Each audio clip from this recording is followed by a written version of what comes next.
तर मित्रांनो, जर तुम्ही ओमकारेश्वरला यायचा प्लॅन करत असाल तर हा व्हिडिओ तुमच्यासाठी आहे। कारण अगदी 10 मिनिटांमध्ये VIP पास न करता तुम्हाला महादेवाचे अगदी जवळून दर्शन कसे घेता येणार आहे हे आज मी तुम्हाला सांगणार आहे। पण जर कोणी नवीन प्रथमच आपल्या सागर योग या YouTube चॅनलवर आले असतील तर आपल्या सागर योग या YouTube चॅनलला सबस्क्राइब करायला विसरू नका।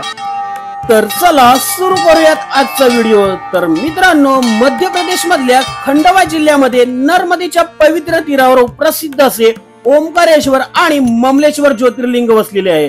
तर सुरुवातीला आपण ओमकारेश्वरला कसे येऊ शकतो ते बघू। जर तुम्हाला रेल्वेने ओमकारेश्वरला यायचे असेल तर तुम्हाला इंदोरला यावे लागेल। इंदोर रेल्वे स्थानकापासून ओमकारेश्वर हे अंतर जवळपास 80 किलोमीटर आहे। त्यानंतर इंदोर रेल्वे स्थानकापासून 100 मीटरवर सर्वात बस स्टँड आहे। या बस स्थानकापासून किंवा रेल्वे स्थानकापासून पण तुम्हाला ओमकारेश्वरसाठी डायरेक्ट बस मिळतील। बस मधून ओमकारेश्वरला येण्यासाठी तुम्हाला 140 ते 160 रुपये मोजावे लागतील। तसेच तुम्ही उज्जैनचे दर्शन घेतल्यावर ओमकारेश्वरला यायचा प्लॅन करत असाल तर ओमकारेश्वरला तुम्ही बस, टॅक्सी, प्रायव्हेट व्हेइकलने सुद्धा येऊ शकता।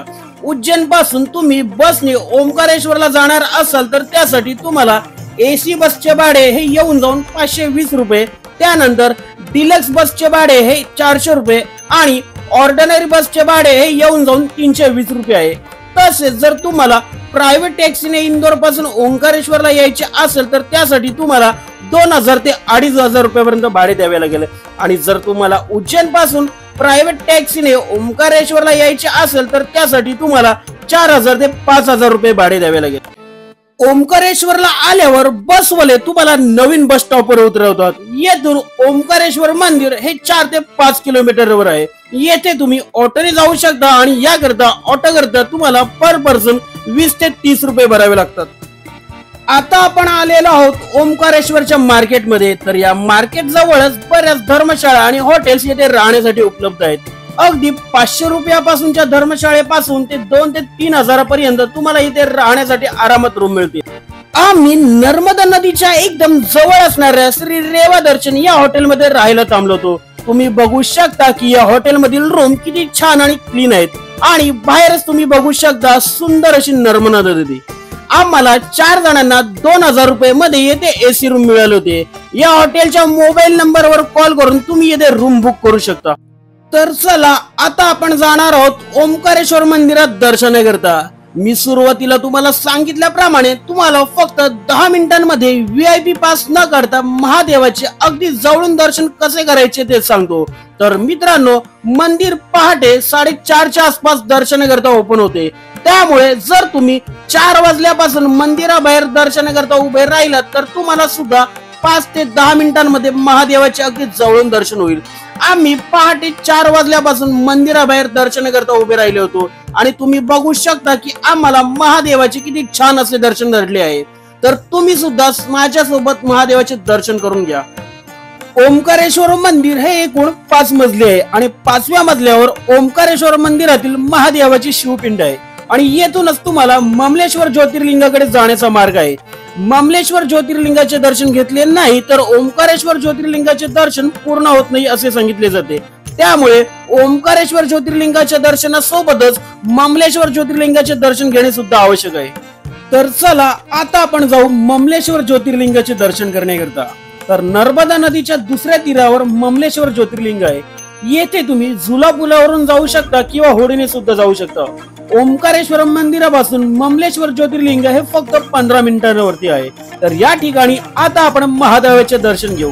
आमचे नशीब चांगले असल्यामुळे आम्हाला ओमकारेश्वर ज्योतिर्लिंग आणि ममलेश्वर ज्योतिर्लिंग या दोन्ही मंदिरातील आरत्या मिळाल्या आणि त्यानंतर आम्ही अगदी जवळून मन भरून ममलेश्वर ज्योतिर्लिंगाचे दर्शन घेतले आणि त्यानंतर येथील गुरुजींकडून येथील मंदिराचा इतिहास जाणून घेतला।